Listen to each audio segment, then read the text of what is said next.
Good afternoon, and welcome to our webinar series, Tedstrom Talks. This is the 18th in a series of webinars that we are producing to give our clients, business associates, friends, and family pertinent and important information on COVID-19 and other interesting and timely topics.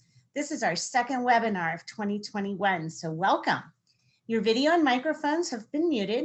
However, please feel free to use the Q&A and chat icons located at the bottom of your screen to ask questions throughout the presentation. I would like to introduce you to Peter Tedstrom, founder and chief advisor of Tedstrom Wealth Advisors. Peter has 36 plus years experience as a certified financial planner. He has been consistently recognized through awards and recognition as one of the country's top financial advisors. Peter, let's get this started. Well, good afternoon, everybody. It's nice to see you all again. Recognize some names, familiar names, and so we appreciate you joining us again. And for those of you who have not attended one of our webinars before, we hope to make the time you spend with us worthwhile. Today is a very, very important topic for all of us. It's maybe one of our most important topics that we've brought to the table or to the webinars over the last year. Of the 18 that we've presented, cybersecurity is clearly something we all need to be aware of and all need to manage and be sensitive to those risks. I have the pleasure of introducing two gentlemen today who are with LPL. The first is Timothy Marsh. He's the AVP at LPL Financial, leading the Advisor Security, Information Security team, a group of professionals striving to provide independent financial advisors with the tools and expertise to make risk-based data security decisions. The team specializes in financial advisor security awareness, working with advisors to understand the impact cyber regulations may have on their practice, as well as performing risk-based assessments and due diligence. Tim has been with LPL for 4 years, and prior to LPL was a member of the cybersecurity teams at military and aerospace facilities. In his spare time, Tim enjoys biking, competitive biking, and spending time with his wife, Hannah. And we're so appreciative, Tim, of the work that you do, because not only are we concerned about our clients' well-being with regards to their technology and their cyber risk, but also we have to do our job of making sure that the material and the information we're working with is protected as well. We also have Michael Terry, and Michael is an analyst on the advisor technology risk team. They'll both explain the difference between the two teams, and he's been with LPL for 5 years. Before joining the team this year, he worked in the service center and in the privacy office, where he supported advisors a number of different initiatives. Prior to working at LPL, Michael worked at the financial services industry with companies like Capital One and Wells Fargo. Outside of work, Mike enjoys spending time with his family and is a self-proclaimed barbecue pitmaster. Love to taste some of that sometime, Michael. Anyway, I'm going to turn it over to you, Tim, and take it away. Thank you. Hey, well, thanks, Peter, for the warm welcome, and thank you all for joining us today. I'll give Mike a minute to pull the deck up, and he's going to walk us through quite a bit of it here. And I'll share, we're really excited to be here. Not only do we want to share what Peter and his team do to keep you all safe, what Mike and I are doing here at LPL, but I want this to be a really open and honest discussion. We're going to be taking questions as we go. You can use the Q&A functionality for that. Or if you want to hold it to the end, more than happy to do that. And Mike and I are going to take all the time that we need to answer any of the questions you may have. Today, in the next 30 minutes or so, we'll talk about how to protect your information, right? What you can do to protect it. We'll also talk about the cyber attacks you might see in the news, on TV, or read in the paper. We'll also talk a little bit about securing your information, what you can do to, protect yourself against some of those cyber attacks, as well as how to protect your family. Mike's going to talk specifically about how to do that. We're moving along here, and I think the echo went away. There we go. I want to talk a little bit about how we at LPL and how Peter keeps your information safe. My wife, Hannah, and I are actually LPL clients. We have an LPL advisor and an LPL employee. So I see the entire spectrum, and I have a lot of the same concerns that you may have, right? What is LPL doing? Who is LPL? How are they keeping us safe? So LPL Financial is the partner behind Peter's team working for marketing, compliance, and technology services. And we've got a dedicated staff of 120 professionals just for cybersecurity. We've got this beautiful facility I'm standing in, a state-of-the-art facility, about a $40 million annual budget each year, and that's to keep client information safe. And we also have a cyber insurance program, which is really robust, going to help any of you if there was any sort of concern. And I think of Peter's office and the office of other LPL advisors like my own, right? There's recurring trainings, personal relationships that you have with Peter, right? If you have a disbursement from a retirement account, if you're purchasing a new home, Peter's going to know who you are. That's the point of working with someone with Peter and his team. They're going to know who you are, your habits, your actions. They're going to be able to spot if something's fishy, if something seems out of line and it might be a scammer, right? And that's not something that you're going to get at a wirehouse or with someone that doesn't have that personal relationship with you. And he also has the secure financial tools, right? The LPL portals, his website, and these types of videos. And then finally is you and what the end consumer can do to protect yourself. And we'll talk a little bit about that moving forward. I'm going to hand it off to Mike now. Mike's going to talk to us about these cyber criminals. Who are they? What should we be careful of? Go ahead, Mike. Yeah, thanks so much, Tim. And good afternoon, everyone. Thanks for joining. So Tim Grady did a great job of talking about who LPL is and kind of what we're doing to protect your information. So let's go ahead and start talking about who are behind some of the different cyber attacks that we actually see here in our environment. So I think this diagram does a great job of really explaining and showing the different people who are behind the different types of cyber attacks that we see. So if you look at this diagram, you see on the left-hand portion of the screen, you see hacktivism and crime. So these are going to be your hackers and your cyber criminals who are going to actually use computers to actually create and do phishing attacks and cyber attacks. These are the most frequent types of attacks that we actually see in our environment here at LPL Financial, and these are not the most serious types of attacks as well. So if you look at the diagram and you look a little further to the right, you'll see the more serious types of cyber attacks. You have espionage attacks, terrorism attacks, and even warfare attacks. When I think of cyber warfare attacks, me and Tim were having a great conversation earlier today about the SolarWinds breach recently and how that's the type of cyber warfare attack that's definitely applicable in the front of our mind. So these are a brief overview and just a high level as far as who's behind the different types of cyber attacks. Let's move forward and talk about what the different types of cyber attacks are. So what we've done is we've actually segmented these cyber attacks into 4 different categories. You have your phishing attacks, you have ransomware, tech support scams, and client impersonations. Your phishing attacks, these are going to be your emails that you receive from unknown senders that include malicious links in them and dangerous attachments. Oftentimes, if you click on one of those links or attachments, ransomware will get deployed to your computer or your device. What ransomware is, it's a type of malware that will actually restrict the access to your files in your computer. Click on the link, this malware will actually lock all the files to your computer. You're no longer able to look at the pictures, your Microsoft Word documents, your Outlook, everything is locked down. And you'll get a message from the cyber attackers who will let you know that your computer's been attacked. And they will request a payment in exchange for a decryption. So the decryption key is actually going to be the key that they will provide you that will actually unlock those files so you get access back to your pictures and Microsoft Word documents and things of that nature. Tech support scams is another type of attack that we see in our environment.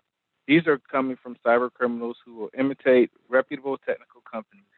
Oftentimes, they'll contact their victims and they will use strong technical language in an attempt to try to convince their victim that they are who they say they are. These types of attacks happen with 2 forms. They actually occur in 2 forms. These will come in cold calls, where the cyber criminal will actually contact their victim directly, or they'll come in the form of fake pop-ups on your computer screen.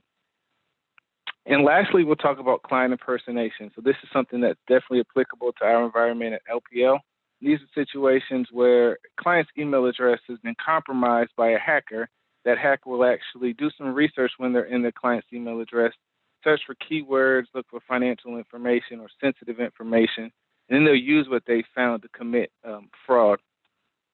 And one thing that these attacks all have in common is that they are all designed to take advantage of human emotion. So when you get your phishing email, the goal of the email is to get you to make an emotional reaction and to click on a link. So these are just some of the different attacks that we see in our environment that we've segmented into 4 different categories. And what I've actually have here is an example of a phishing email that I wanted to provide to everyone. So if you take a look at the screen here, you see that this is a phishing email, an example of one. And there's some key telltale signs that this is a phishing email. So I'll keep this on the screen and we'll see if anyone's able to identify or determine kind of how this is a phishing email. And I'll say, Mike, my grandmother actually got an email that looked very similar to this just the other day. Someone was pretending to be from Apple. So it's unfortunate, and it seems like every week people are being scammed via email. Yeah, no, they definitely are. And unfortunately, we see this far too often. Some of the telltale signs that this is a phishing email, if you look at it, it's going to come from an unknown sender. These emails, if you look here, this is coming from a rafflecommittee@gmail.com. So you have to ask yourself a lot of times, if you get an email from an unknown sender, do I do business with this person, or why would they be contacting me, this person or this company? These emails are always going to have attention-grabbing subjects. So winner, gift cards must be claimed now. This is going to be something that's really trying to stoke your interest. They're going to have generic greetings as well. So think, dear employee, hello, sir, hello, ma'am, hi there. And they're also going to include spelling and grammatical errors within the email.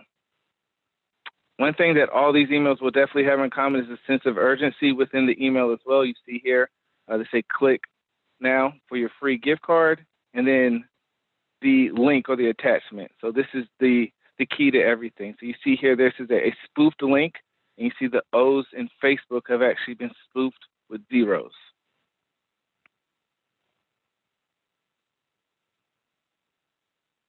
So I'll leave this on the screen for another moment or two. This is just some good information, and that's very applicable to when you receive an unknown email. All right, so let's move forward and talk about ransomware. I briefly kind of spoke about it before, what it was, but there's a dilemma that comes with ransomware. So as I mentioned with ransomware, these cyber criminals will contact their victims and request a payment in exchange for the decryption key. And if you're in the unfortunate situation where you're the victim of ransomware, you have a dilemma. Do you pay the ransom or don't you pay the ransom? And so I'll tell you that our recommendation is that you do not pay the ransom. And I'll give you 3 reasons why. One, the FBI recommends that you don't pay the ransom. So we're going to follow their guidance. And anytime the FBI recommends something, we're going to follow suit with that as well. 2, you can't trust criminals. So just because this criminal contacts you and they tell you if you make a Bitcoin payment in exchange for the decryption key, there's no guarantee that they're going to keep their word. There's no guarantee that the information that was on your device has not already been put on the dark web as well. And then lastly, a lot of times these cyber criminals or hackers, they may be terrorists. And so if you're making a ransomware payment, you could be associated with funding terrorism. I think that's something that nobody wants to be have associated with their name. So there are a couple of things that you can actually do to try to protect yourself to prevent falling victims to these attacks. So one is to regularly and securely back up your data. We recommend you do this in a couple of ways. So one, I would recommend taking advantage of a cloud storage. If you regularly back up your data with cloud storage, if you're in the situation where you are the victim of ransomware, you can wipe your computer clean and then just upload the data from the cloud storage and get access back to all of your data. So that's really our recommendation when it comes to ransomware. So don't pay the ransom and then regularly protect your data. If you don't want to use cloud storage, you can also use external hard drives as well, but you need to ensure that the external hard drive is not always plugged up into your computer and that you are actually doing regular recurring backups. There are some software that you can actually get with the external hard drives that will allow you to back up the external hard drive from your computer as well. Yeah, Mike, can I touch on that a little bit? And functionally, Sure, how I think of that is my family. So my mom takes a lot of pictures. I've got 3 brothers, right? We've all got families now. My mom's taken a lot of pictures, and they live on her computer. Forget a ransom attack or a cyber attack. Sometimes computers just break. They crash. You lose it somewhere. Backing that up to either a cloud site like Google or Dropbox, or going to Best Buy and buying one of those storage where you can plug in the USB, save everything on that, and then unplug it.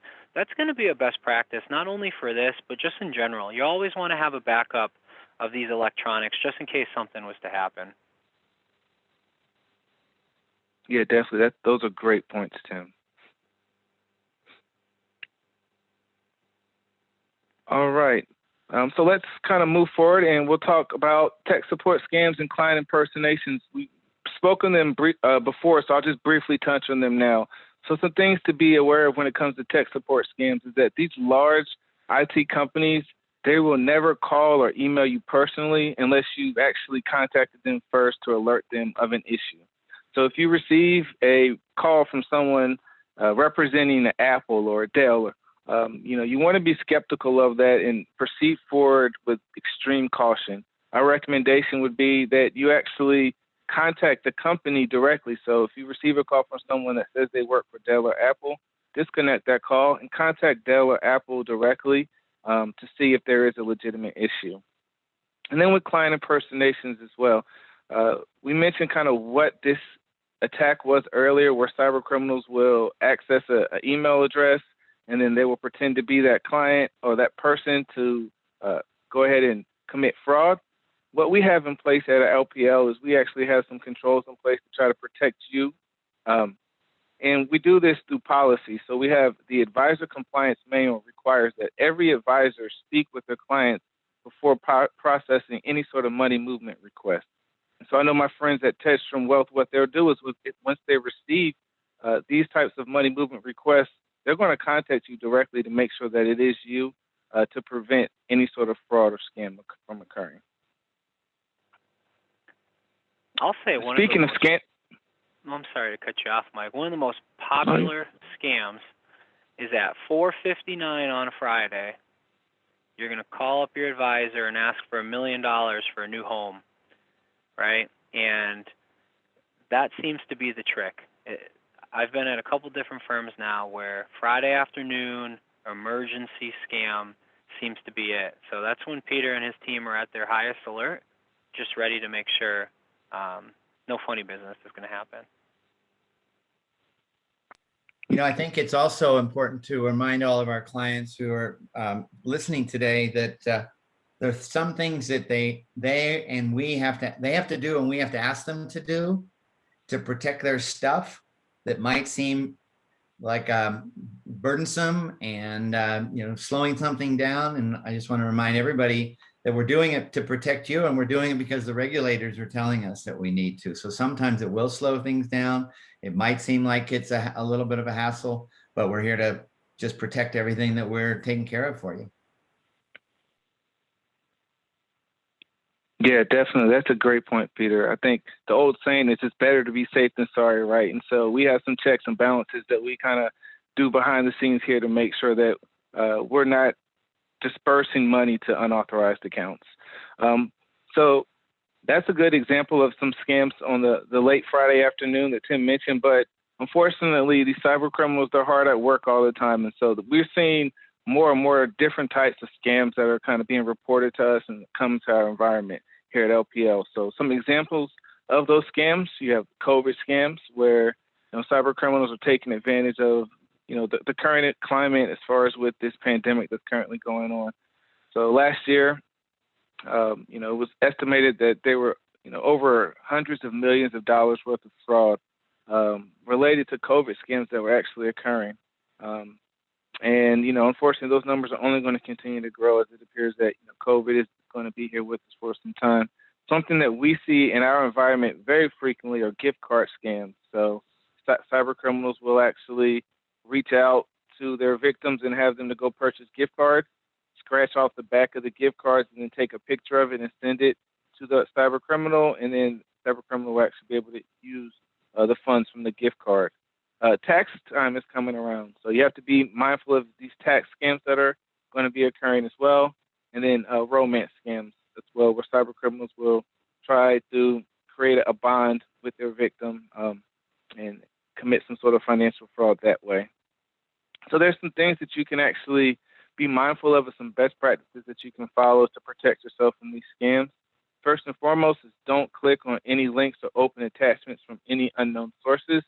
And you also want to make sure that you only visit trusted websites. If you receive any sort of suspicious or urgent demand or emergency requests, you want to proceed forward very cautiously with those. Make sure that you protect your information at all times. And if you do feel that you've been the victim of any sort of scam or fraud to yourself or your identity, you should definitely reach out to Peter and team at Testrom Wealth Management immediately, so that you can report the fraud to them, and then they can report the fraud to LPL, so that we can protect your account and ensure that there isn't any fraud that happens with your account. Michael, we talked about something that a few of our clients have brought to our attention is HomeTitleLock.com, and you said you're not seeing a lot of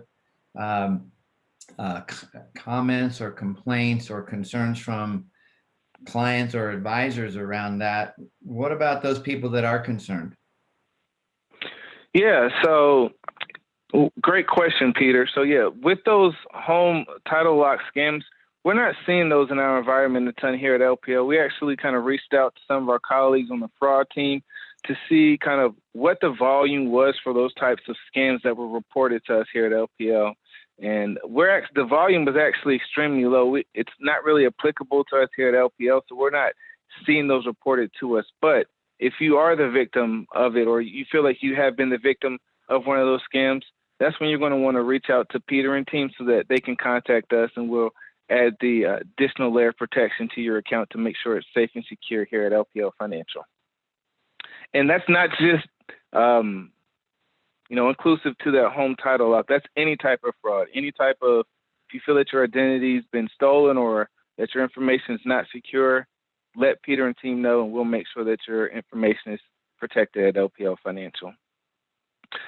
And so let's kind of talk about working from home. So I know that our working from home is becoming more and more prevalent. I think here at LPL, I think over 90% of our workforce is now currently working remotely. And I think that's just kind of the new norm with how things are due to the pandemic.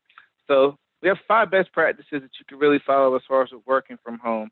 We'll start with, first and foremost, you want to secure your private Wi-Fi. So make sure that you're using your Wi-Fi is secure and it has a strong password on it so that it can be easily accessed.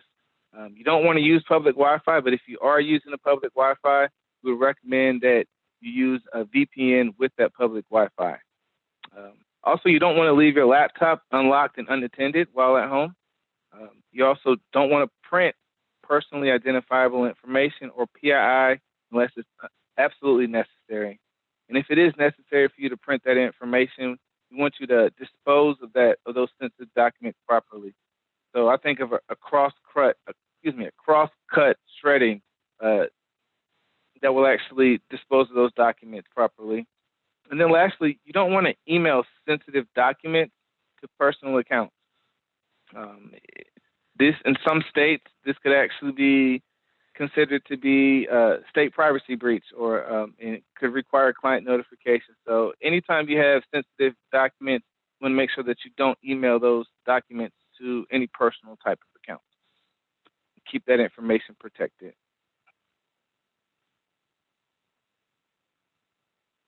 Hey, Michael, I got another All right. question with regards Sure. to open networks at coffee shops and things like that, where there's not protection on that information. How do we, as advisors, deal with that, and how's the average citizen deal with that?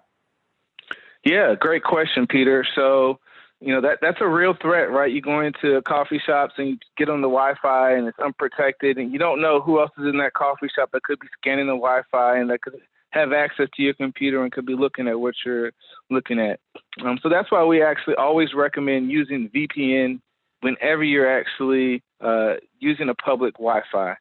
Using that VPN will actually add the additional layer of security, and it will make sure that your information is secure, and it will keep it keep cyber criminals from being able to actually hack in and see that information. So VPN is something that we recommend using. You can use a mobile hotspot as well as an alternative, but you should always avoid trying to use a public Wi-Fi.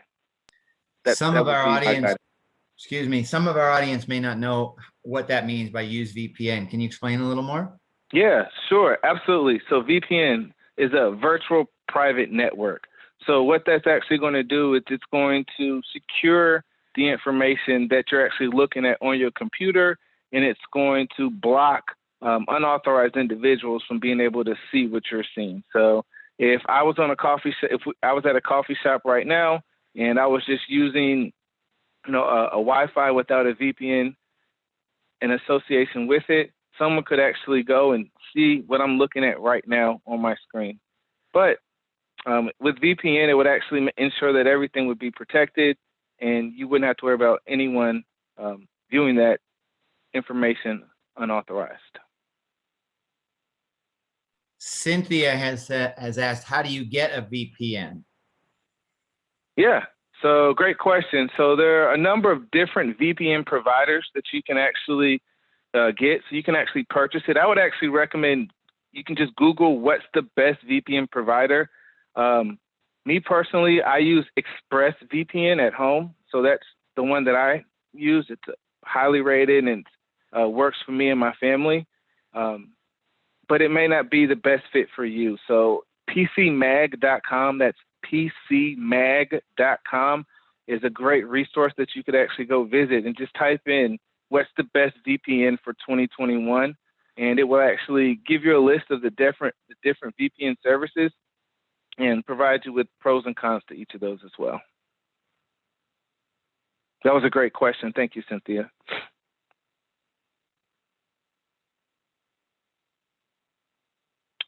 All right, let's move forward and talk about how passwords are discovered. So we'll talk about passwords for a little bit, and we've segmented how passwords are discovered into 4 different ways as well.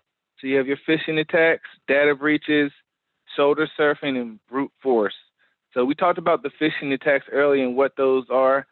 Sometimes with phishing attacks, these cyber criminals, they're very smart, and what they'll do is they'll create things that'll replicate sites, and you may not know that you're on a site, and you may expose your password, your username, and your password. So I'll make fun of myself for a second. A few years ago, I was coming back from a vacation out of town. We were going to Atlanta, and I came back from Atlanta, and I received a text message on my phone that I needed to verify some transactions with my bank. So I bank with Wells Fargo. It made sense. I was coming from out of town to make sure that these were legitimate transactions. So I clicked on the link, and I was taken to a landing page where I saw the Wells Fargo logo. I went ahead and entered my username and my password so I could verify the transaction and unlock my account. So I thought. Entered my username, my password, my PIN number, and clicked the button so that I could verify the transactions, and nothing happened. I thought, this is interesting. Let me go ahead and just enter everything again. Something must be up. So I entered the information again, and nothing happened. And so started to look a little closer. And when I looked a little closer at the Wells Fargo logo, I realized that the word recognized was misspelled. So the word recognized had an S instead of a Z. And I had the aha moment, and the light bulb went off, and I realized that I was a victim of a phishing attack here. So at that point in time, I had to go through the painstaking process of reaching out to my financial institution, verifying my identity to get access back to my account. So that's a real life example that happened to me. Now, fortunately for me, everything worked out well, but that's a real life example as far as how passwords can be discovered with phishing attacks. Another way is with data breaches. So cyber criminals will use passwords from known data breaches, and they'll try to use that in conjunction with known usernames to gain unauthorized access to software or accounts. Shoulder surfing is another way that passwords are discovered. So think about a friend or family member or a coworker that's literally just looking over your shoulder as you type your password, and they're remembering that password, and they'll use it at a later point in time. And then lastly, we have brute force. So this is going to be software that's actually used and guesses, billions of different passwords until the correct one is found as well. So those are the 4 different ways that passwords are discovered. Let's talk about some things that you can do to actually protect your password. I think at this point, I'll hand it off to Tim so that he can expound on that. Hey, thanks, Mike. Appreciate it. I like to think of the passwords, and this is a cliche way to think about it, but the keys to your kingdom, right? To be blunt, a cyber criminal cannot take anything from you or steal anything or do you damage without your password. So the safer and secure that password is, the better off you're going to be. It's the single most dangerous thing that can happen to your personal email address is that password being lost, like Mike just mentioned, being brute forced, being stolen, being found in a data breach. So you want to keep that password safe. And how do you do that? The first of which is to make it strong, right? Make it long as you can remember. 15 or higher is usually better. Adding things like numbers, special characters. A passphrase is another way you can think about it. Maybe Peter Tedstrom is awesome 123, right? You're not going to forget that. It's very long and complex. It's not going to be breached. It's not going to be taken as easily as using password or soccer123 or the name of your pet, for example. I do like that one though, Tim. Thank you. Oh, you're very welcome. And to be honest though, keep it something that you're going to remember, right? Nothing's worse than trying to remember what your password is and it gets reset. But if you can think of a long password, maybe it's got a couple words in it that ties together, that's going to put you far and ahead better than everyone else. The other thing you're not going to want to do is reuse that password across multiple websites. Without getting too fancy quite yet, I'll just talk why you might not want to do that. And my phone was ringing this morning, very timely phone call. It was my mother-in-law.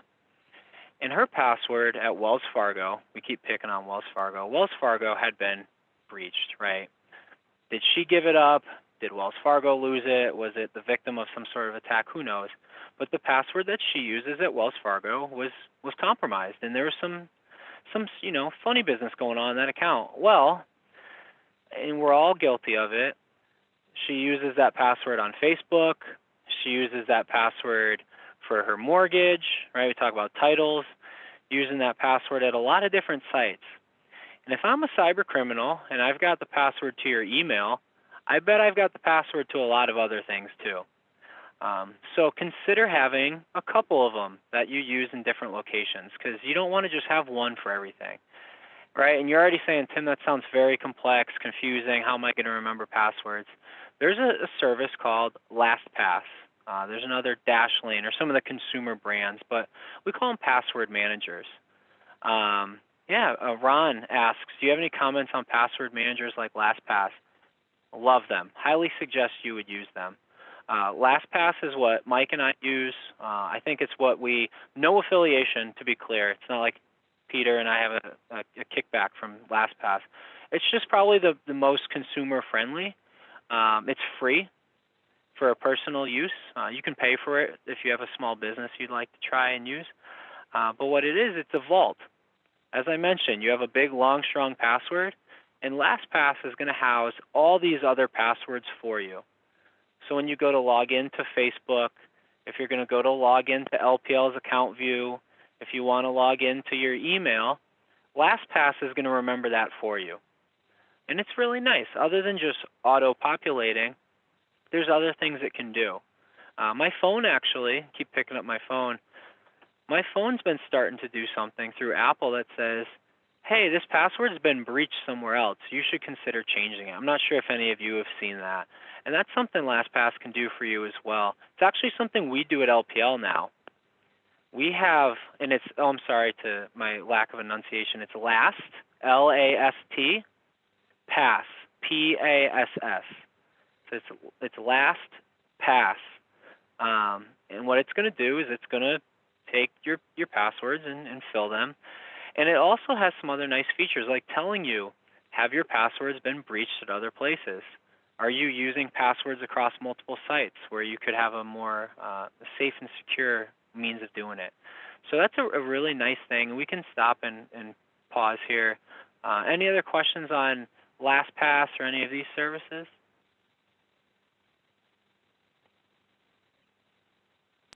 I'll say again, it's completely free. And I'll say don't jump in with both feet, right? Maybe you just go to LastPass.com and sign up on your computer. You don't have to change any passwords. You don't have to do anything crazy. Just try it out. Sign up. See if you're going to use it maybe for just your email account. Once you start to get the hang of using it, maybe you start to expand it to other accounts. Or you know what? Maybe you don't like it at all. But it's just something to consider. If you don't want to use these tools, you know, as long as you're not traveling a lot, you're staying at home, it's nice and secure, you're never going to hear me say this. I know we're being recorded, but if you're home, you're not leaving a lot, you can write your password down, right? Write a couple of them down, lock it in a cabinet somewhere. Make sure you're not reusing them. Now, Peter's not allowed to do that. Mike and I are not allowed to do that. I would not do that in a small business setting or a work setting. But as you're starting to get the hang of LastPass, give it a shot, try it out, see how you like it. I think you will, and then we can see where to go from there. And then Pat has a question. Instead of LastPass, what about having Google remember your password? That's a great suggestion. They're a little bit different, and let me tell you why. Same functionality. Just like Google remembers your password, LastPass is going to remember your password. What Google can't do is store it quite as securely as LastPass. Don't get me wrong, Google's a great company. They're doing a good job. The other thing that LastPass does, in the terribly unfortunate case of a death or an injury, is you can reach out to LastPass and say, hey, so-and-so has passed away, unfortunately. I'm the next of kin. Here's my proof. I really need access to some of those accounts, or I need access to a Facebook. They can help you through some of those as well. And what Google is starting to do, what LastPass has already done and is pretty consistent at, is also reminding you when you're using passwords across different tools. But yeah, having Google remember your password is certainly a good option. Again, you just want to make sure they're different in every location, wherever possible.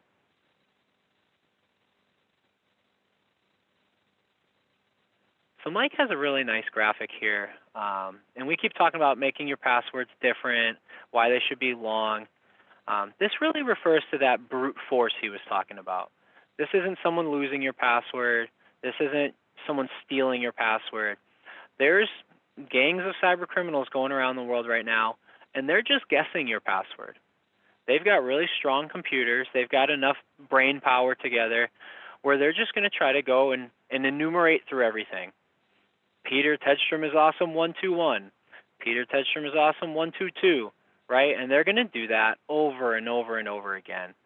And we talked about having maybe password 1234, right? If you use a 4-character numeric password, there's only, 10,000 chances, right? 9999 to 0000.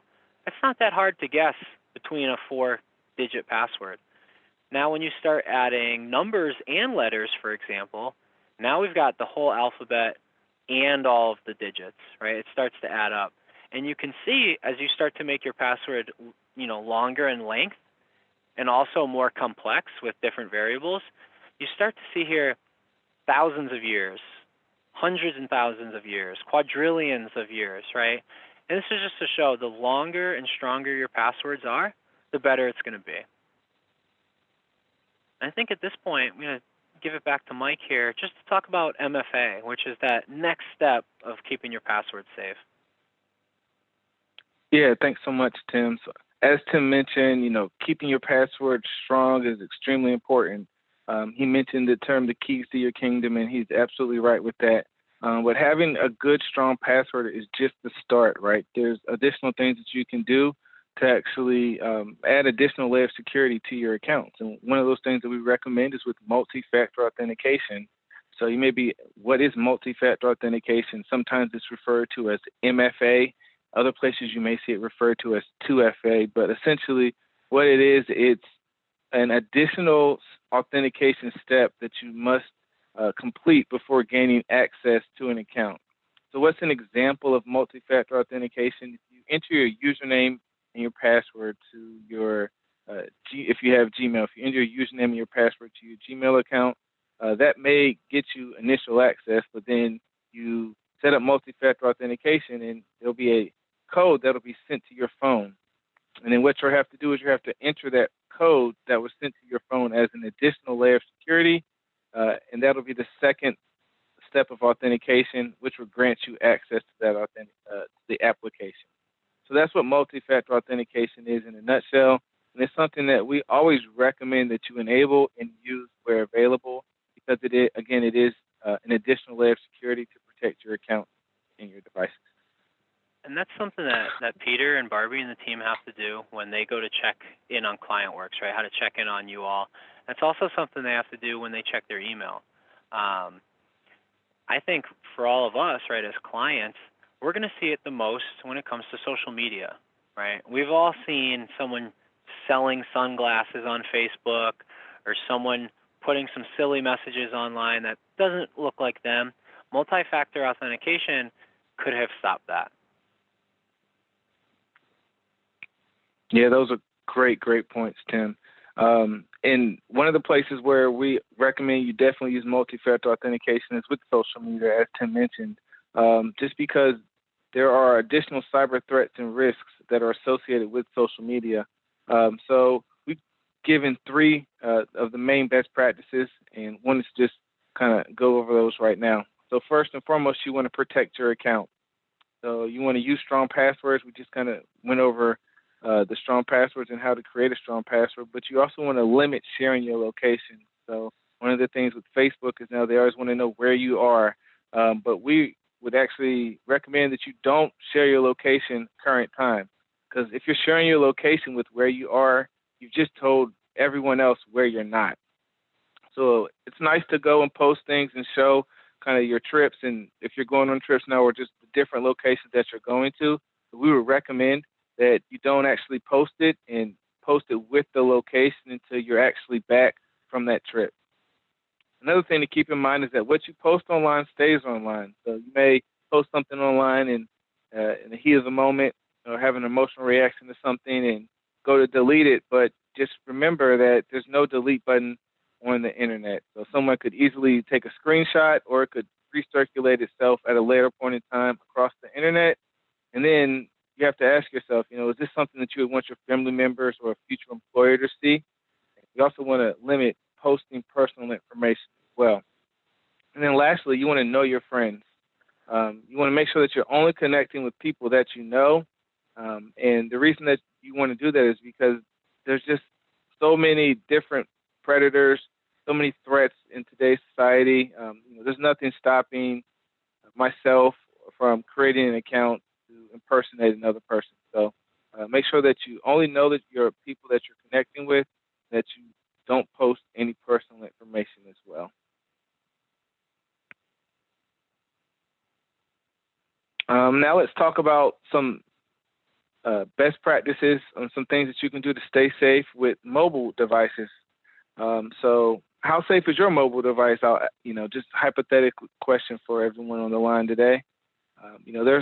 There are some vulnerabilities when it comes to mobile devices if you aren't regularly updating software. So that's where I'll start first and foremost with, regularly update your software. So I know it's very annoying sometimes. It feels like Apple may have a security patch out every other week, right? And, constantly updating software. But those software updates are very, very important. They include key security patches that's actually going to protect your phone from different cyber attacks and vulnerabilities. You also want to only install applications from known and trusted sources. So when you go to the App Store, when you read the reviews before you actually download an application and put it on your phone.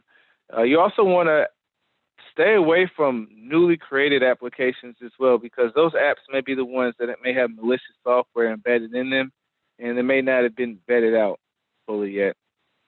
You also want to turn on user authentication and use strong passwords. So user authentication is just another way to say to make sure that you have a password on your phone, and make sure that your password on the phone is a strong password. We also would recommend that you enable and use multi-factor authentication in conjunction with your mobile device as well. And then you want to use mobile security software as well. So make sure that you're downloading trusted and known mobile security software, but putting that on your phone can help you to scan for viruses and eliminate any additional threats that may be housed on your phone or your mobile device. So those are just some high-level best practices on some things that you can do to secure your mobile device. Let's move forward and talk about protecting your children. So this is something that is very near and dear to my heart. I'm a father of 5, so I have teenagers and I have a baby. And so it's a rapidly changing world. I think about, the world that it was when, my oldest teenager was growing up as compared to the world now with my 3-year-old daughter. And it's a sharp contrast. The internet's a great place, and for your children, there are a lot of things that they can do there that could be beneficial, right? They can do a lot of good research. They can learn a lot of things on the internet as well. But it's also a place where there's a lot of inappropriate content for them. And so you need to make sure that you're limiting that inappropriate content or preventing them from actually seeing that inappropriate content. So let's talk about some things you should and shouldn't do as it relates to your children. So let's start with the things that you should do first. I'll start by saying you should follow your child on social media. So it may not be the coolest thing for them, or they may not like it, but you should definitely follow your child on social media. That way you can kind of keep an eye on things, and you can ask those questions to them as well, as far as making sure that they know their followers and that they're friends and that they're connected with only people that they know. You should also set parental controls to restrict access on the actual with your children. So making sure that they don't have unlimited access and they can't just search for anything. So I know with Google, they have a Chrome extension that you can add on to your actual Google Chrome. And with that, you can block specific websites from actually being seen by your children. You want to also discuss cyberbullying with your children as well. So you want to discuss the impacts of that from both standpoints, from the person being bullied and the bullier. So we'll start with the bullier. I have it here at the top of the screen. So the use of technology to harass, threaten, embarrass, or target young children is called cyberbullying. And cyberbullying it's a real problem in our society today. Unfortunately, there have been far too many news articles lately within the past few years where you read about young children or young adolescents that are actually harming themselves as a result of cyberbullying, and as a result just the harassment that they're receiving on the internet. So you want to talk to your children about cyberbullying so that they're aware of it, so that they're not bullying people, because there are real implications and impacts to that. But you also want them to be comfortable enough to have that conversation with you if they are being bullied, so that they can kind of come to you and talk through what those issues are, so that you can help get to that. And then lastly, conduct random checks. This is a big thing. Make sure they're random. There's really no recurrence with it, and you should make sure that you're checking devices to make sure that their content's appropriate, that the children are actually looking at on those devices. And don't just go to like the internet history and look there, right? You really want to dive in. You want to look at messages and see what content included within text messages as well, and ask questions about the content that you find on your children's devices. Let's talk about some things that you don't want to do. Your children should never give out their personal information, so they may not be aware or know how important it is to really protect their information. So you want to kind of relay that information to them so that they know how important that information is, and that they're not just posting it or exposing it for anyone to see over the internet. Your children should never share passwords. So password sharing is something that is never okay under any circumstances. If you sharing a password with someone, if multiple people have login credentials, if something happens, there's no way to determine who's done what, because you people who may have signed in with one username and password. Your children should never post pictures without permission.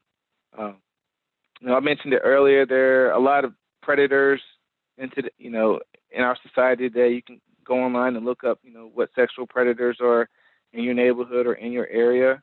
And there's nothing stopping them from creating an account to be a 15-year-old male or female and joining or befriending your child. So you want to make sure that your child is not posting anything inappropriate, and that everything that they're posting, is something that they would be proud of.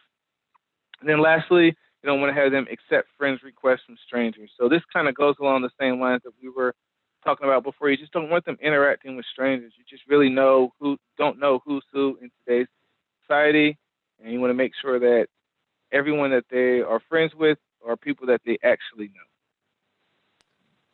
And with that Mike, concludes. I was just thinking about something. Some of these teenagers gotten in trouble for sending inappropriate pictures to their friends, and I'm sure at some level they think that's not a big issue, but that is a criminal offense, and it's really important for these kids to understand that they can get in big trouble for doing so. Yeah, that's a great point. It's a great point, just because they can get in a lot of trouble, and you hate to, and not only them, right, but if their phone is in your name and there's pictures of like minors that are going to your phone, right, that could get you in trouble as well as a parent or guardian. So you really just want to have those conversations, when they're of age, and have that open relationship and honesty with them. So that's a great point, Peter. Thank you for that. And so with that, that concludes our presentation today. So hope everyone learned something. This is something that we really enjoy doing, and we're opening the floor up for any Q&A right now at this point in time.